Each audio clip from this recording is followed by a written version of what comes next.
Naalala niyo ba si Dayan? Si Dayan ay isang maliit na negosyante na na-feature natin sa naunang episode. Balikan natin ang kanyang kwento. All jud ko sir, bisag unsaon karon so magpalit kay kung ilak matulog ko matingala akong bana. Nagbebenta ng banana Q at ginanggang si Dayan. Pero nang masunugan, nawala ang kaserola, pati ang pag-asa.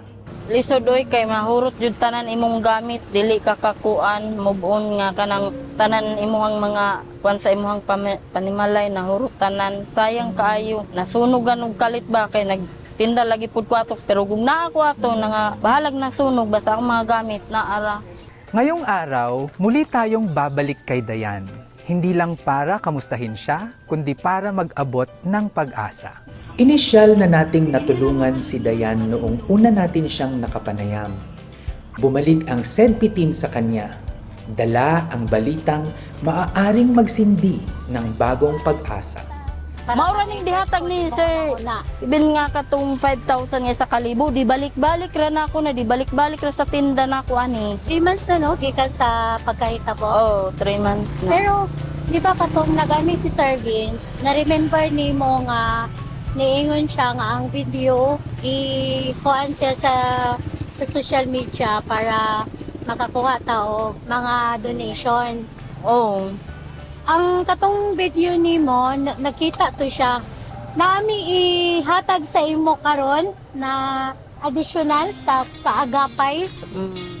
5,000, no? So ihatag na mo ni sa imo karon para naa kay maduga nga additional capital. At least maka recover na pud ka og balik, no? Kay kani imong kuan madugangan nimo plus basin naa pa kay gusto nga additional na i-display nimo diri. Ngayon, 5,000 piso ang ating maiaabot. Hindi lang basta halaga, kundi tulay para muling makabangon mula sa abo si Dayan at ang kanyang pamilya. Parang hindi ka masaya. Masaya na ko. Na kuan nang ko ba ka ng Masaya siya, sir. Years of joy. So wala ka gibiyaan sa SEDPI, no? Pasalamat ko sa Baby sa ingani ko. Ang tulong na ito, galing mismo sa inyo. Oo, sa inyong mga nanood, nakinig, at nagmalasakit. Bukod sa panonood at pagsuporta sa mga video natin at sa mga donasyong ipinapaabot ninyo para sa ating mga tinutulungan, marami pang paraan para makatulong.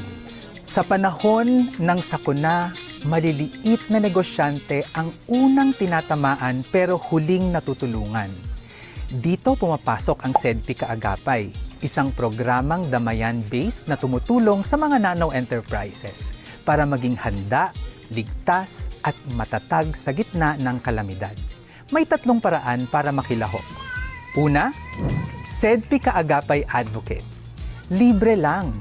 View, like, share o comment sa mga Kaagapay posts. Ang kikitain sa ads, diretso sa Kaagapay Fund. Pangalawa, SEDPI Kaagapay Patron. Pwede kang mag-donate sa mga panawagan para sa partikular na sakuna. At pangatlo, SEDPI Kasosyo Social Investor. Gusto mo ng long-term impact? Mamuhunan sa SEDPI Kasosyo. Dito, kumikita ka habang tumutulong sa mga maliliit na negosyo na makabangon. Ang lahat ng ambag mula sa advocates and patrons ay napupunta sa Kaagapay Fund para sa emergency response, preparedness at recovery. Para sa social investors, bahagi ka ng SEDPI Kasosyo. Kumikita ka sa joint venture savings habang tumutulong sa kabuhayan ng iba. Hindi lang ito tulong. Ito ay social and solidarity economy. Ako si Sir Vince, ang inyong financial guro nagsasabing ang pagyaman na pag-aaralan at napagtutulungan.